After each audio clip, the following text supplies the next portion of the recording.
Buxar top news में आप सभी का स्वागत है। आज अपनी मिट्टी के लाल और सूबे बिहार के चर्चित पत्रकार श्रीकांत प्रत्युष हमारे बक्सर में मौजूद हैं। हम जानेंगे इनसे पूरे बिहार की राजनीति पर बेबाक राय। तमाम पार्टियों के बीच टिकट बंटवारे को लेकर ऊहापोह मची हुई है। ऐसे में एक पत्रकार जिनकी पैनी निगाह पूरे बिहार और देश के खबरों पर रहती है, हम जानेंगे कि क्या है इनका नजरिया और क्यों टिकट बंटवारे में इतना ऊहापोह है और क्या इसका परिणाम होगा। श्रीकांत जी, आपका मेरे चैनल बहुत स्वागत है। धन्यवाद। तो आप देख ही रहे हैं कि महागठबंधन में भी घमासान मचा हुआ है, एनडीए में भी रार है, क्योंकि जेडीयू बीजेपी के बीच सीटों का बंटवारा कहा जा रहा है कि हो गया है, लेकिन कुछ सीटों को लेकर पेच फंसा हुआ है। तो मुझे लगता है कि दिल्ली में बैठक हो चुकी है, दिल्ली से बीजेपी के नेता पटना आ रहे हैं, पटना में फिर बैठक होगी और देर रात तक या सुबह तक सब कुछ ठीक हो जाएगा, ऐलान हो जाएगा। महागठबंधन में आप पता ही है आपको कि जीतन राम मांझी सबसे पहले छोड़ चुके हैं, उपेंद्र कुशवाहा को तरजीह नहीं मिली और अब मुकेश सहनी छोड़ चुके हैं। एनडीए से उनकी बातचीत चल रही है, तो हो सकता है कि बीजेपी अपने कोटे से कुछ सीटें देकर उनको साथ कर ले। तो जो लड़ाई पहले बहुत कांटे की दिख रही थी, अब वो दिख नहीं रही है, क्योंकि महागठबंधन में कई घटक दल थे पहले। अभी कांग्रेस पार्टी है, आरजेडी है और वाम दल हैं। वाम दल में केवल सीपीआई-एमएल का वजूद है, जो दमदार पार्टी है, जिसका जनाधार है। न तो कांग्रेस पार्टी का आज की तारीख में बहुत ज़्यादा जनाधार है और न ही मुझे लगता है कि दूसरे सहयोगी दलों का, सीपीआई सीपीएम का। तो दो ही दल हैं जिनका जनाधार है, एक तो वाम दल सीपीआई-एमएल और आरजेडी।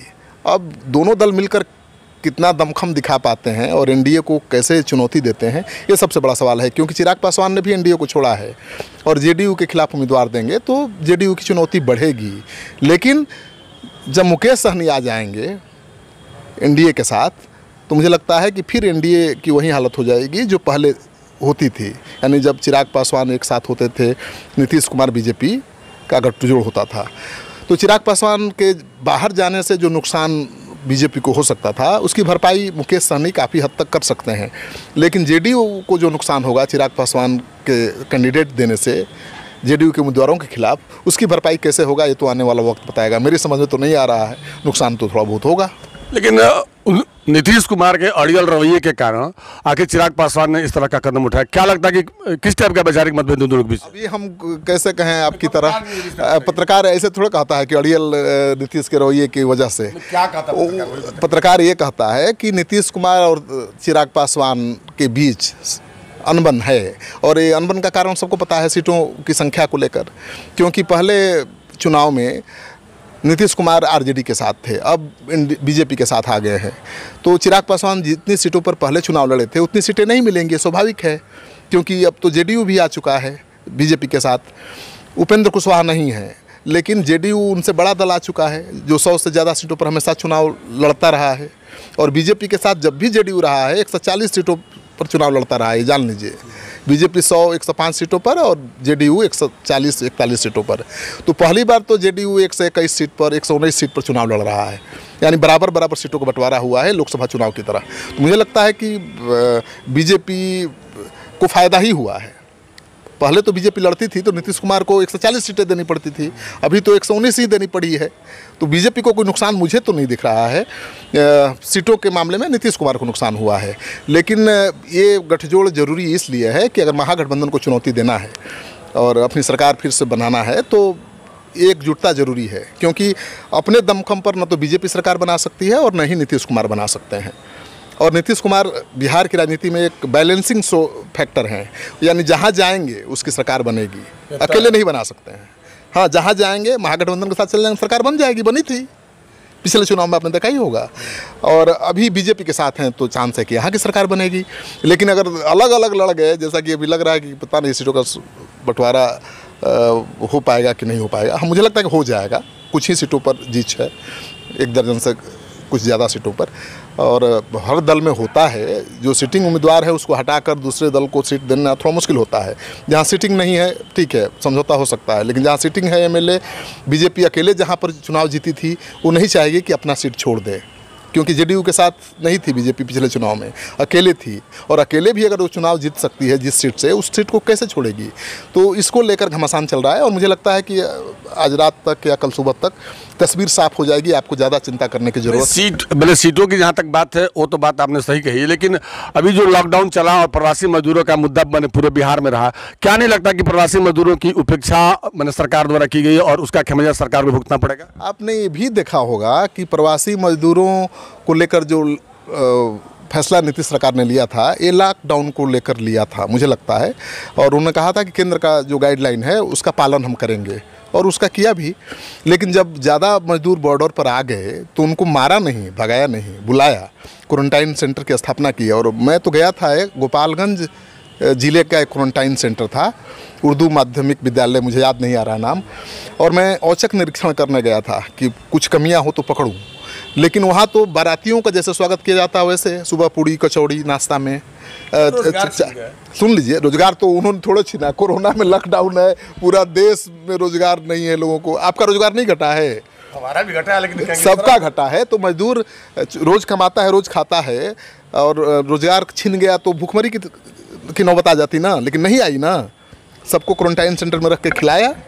तो मुझे लगता है कि नीतीश कुमार चुनौती को अवसर में बदलते रहे हैं। शुरू से आप देख लीजिए, जब भी बाढ़ आया कोसी में उनका कोई जनाधार नहीं था, बाढ़ के बाद कितनी सीटों पर जीत मिली। तो चुनौती को अवसर में बदलते हैं नीतीश कुमार, बदलते रहे हैं, ये सबने देखा है। और इसकी वजह है कि सरकार में रहकर वो पूरा उपयोग करते हैं मशीनरी का, सरकारी धन का। तो उन्होंने खूब धन बांटा, चावल बांटा, अनाज बांटा, गेहूँ बांटा, राशन बांटा, किरासन बांटा, ठीक है, रुपया बांटा। अब किस बात की नाराज़गी? मजदूर की नाराज़गी ये कोई इशू नहीं है मुझे लगता है। लेकिन मैडम, ये महागठबंधन के जो ये नेता हैं वो कह रहे हैं कि मजदूर हमारे साथ है और इस बार फिर चुनौती देंगे हम, और पूरी ताकत के साथ कर सकते थे, लेकिन तेजस्वी जो चूक गए, तेजस्वी जी चूक गए। देखिए, कोरोना में लॉकडाउन था, मजदूर बिहार के फंसे हुए थे दिल्ली में, दूसरे राज्यों में। पप्पू यादव जैसे कई नेता, बहुत नेता जाकर कुछ राशन बांट रहे थे, बसों से भेजने की व्यवस्था कर रहे थे, लेकिन तेजस्वी यादव दिल्ली में नहीं गए उनके बीच। और शिवानंद तिवारी जी ने कहा था मेरे साथ साक्षात्कार में कि चूक गए, तेजस्वी जी चूक गए। ये लॉकडाउन के दौरान अगर वो मजदूरों के बीच चले जाते, उनकी लड़ाई लड़ते और उनको बिहार भेजने की व्यवस्था करते तो दिलों पर राज करते। लेकिन वो तो लॉकडाउन में गायब थे, ये विपक्ष कहता है, मैं नहीं कह रहा हूँ। और लेकिन मैं इतना ज़रूर जानता हूँ कि लॉकडाउन में बहुत दिनों तक तेजस्वी यादव सामने नहीं आए थे। बाद में वो आए भी और बाढ़ पर प्रभावित इलाकों में गए भी, और मजदूरों क्वारंटाइन सेंटर पर लेकिन नहीं गए, मजदूरों के बीच जिस तरह से जाकर काम करना चाहते नहीं किए। मौका था उनके पास भी, इस मौका को भुना सकते थे, लेकिन चूक गए वो भी। थोड़ा आए तो देर से आए, बहुत रेस हुए लेकिन देर से हुए। क्या लगता है कि ये चुनाव में कहेंगे फिर एक बार? आपको क्या लगता है शशांक जी, जरा ईमानदारी से बताइए। आज की तारीख में जहाँ माझी चले गए छोड़कर, माझी के पास कोई वोट ही नहीं है। अच्छा, ये तो आप कहेंगे, हम नहीं कहेंगे। महादलितों के बड़े नेता हैं, परसेप्शन की भी बात होती है। उपेंद्र कुशवाहा चले गए, आप कहिए उनका वोट ही नहीं था। मुकेश सहनी चले गए, कहिए उनका वोट ही नहीं था। लेकिन उपचुनाव में अपनी ताकत दिखा चुके हैं, दिखाया है। 25,000 वोट अकेले चुनाव लड़के लाया वो मलाह का बेटा। नहीं, वो मलाह का बेटा अकेले चुनाव लड़के 25,000 वोट लाया विधानसभा के चुनाव में। ये कम बात है क्या? और उसको आप हल्के से ले सकते हैं? पूरे बिहार के सिनेरियो को अगर चर्चा कर रहे हैं तब मैं ये पूछ, नहीं तो पूरे बिहार पर असर पड़ेगा ना। मलाहों का नेता बन चुका है मुकेश सहनी, इसमें सबकी क्या गुंजाइश है? नहीं बना होता तो एक विधानसभा क्षेत्र में 25,000 वोट कैसे लाता? आरजेडी के खिलाफ लड़ा था ना, आरजेडी की जीत हुई। वो क्यों जीत हुई? मुकेश सहनी की वजह से, क्योंकि 25,000 वोट जेडीयू का या एनडीए का काट लिया। तो मुकेश सहनी को हल्के में मत लीजिए। मुझे लगता है मुकेश सहनी की पार्टी नई जरूर है, लेकिन बहुत मजबूत पार्टी बन गई है। वो बच्चा है, मेरा हमसे भी उम्र में कम छोटा है, लेकिन वो बड़ा नेता बन गया है मलाहों का, ये मानेंगे आप? वो तो एनडीए का भी सितारा था, आपको पता ही है, आंखों का तारा था। अमित शाह लेकर घूमते थे हेलीकॉप्टर में, तो ऐसे ही घूमते थे। अमित शाह को मानते हैं ना कि बहुत कैलकुलेटेड स्टेप लेते हैं, और उस सहनी को इस तरह से भगा दिया गया। मुझे लगता है नुकसान होगा, थोड़ा मैच्योरिटी दिखाना चाहिए और सबको साथ लेकर चलना चाहिए। अगर उपेंद्र कुशवाहा होते, माझी होते, मुकेश सहनी होते तो एनडीए का छक्का छुड़ा देते, मैं मानता हूँ। लेकिन जिस तरह से बिखराव हुआ है उससे एनडीए की चुनौती आसान हुई है, कम हुई है। और एनडीए में अगर एक कलह शांत हो जाए, जो चल रहा है अभी जेडीयू बीजेपी के बीच, अगर शांत हो जाए तो मुझे लगता है कि फिर सरकार बन जाएगी। क्योंकि चिराग पासवान जरूर थोड़ा नुकसान पहुंचाएंगे जेडीयू को, इसमें शक की गुंजाइश नहीं है। लेकिन बहुत हद तक भरपाई मुकेश सहनी करेगा, क्योंकि उसका वोट भी कम नहीं है चिराग पासवान जी से।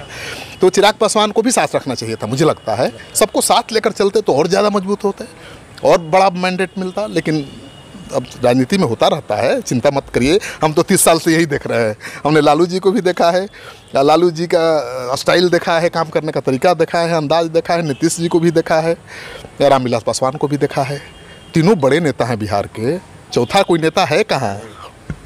तो आपने देखा बिहार के चर्चित पत्रकार श्रीकांत प्रत्युष जी का सीधे सीधे कहना है कि मुख्यमंत्री जी जब भी अवसर मिलता है उसको भुना लेते हैं और उस अवसर का बखूबी उपयोग करते हैं। हालांकि इन्होंने यह भी माना कि एनडीए में खींचतान चल रही है जिसका दुष्प्रभाव पड़ेगा, लेकिन ये आश्वस्त भी हैं कि अगर देर रात तक ये उलझन सुलझा ली जाती है तो कहीं ना कहीं महागठबंधन कमजोर पड़ेगा और फिर से एक बार बिहार में एनडीए की सरकार बनेगी।